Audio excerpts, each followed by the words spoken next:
عمل بینی 5 الی 60 میلیونه. کامپوزیت دندون 60 الی 70 میلیونه.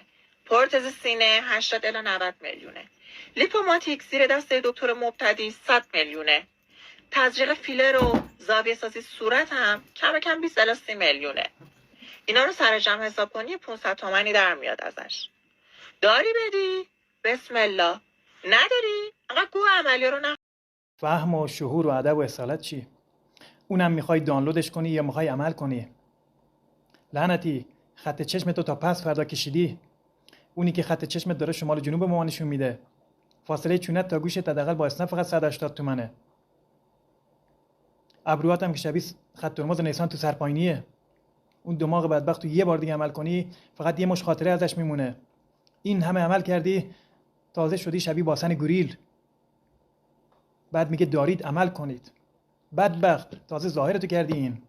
باطنت شبیه کوچه بنبستی که تهش ریدن. آدم سه شنبه تو رو ببینه غمباد جمعه میفته دلش. انرژی کلیپات هم که شبیه شنبه اول مهره. بیرون رفتنی حداقل یک شورت بکش سرت.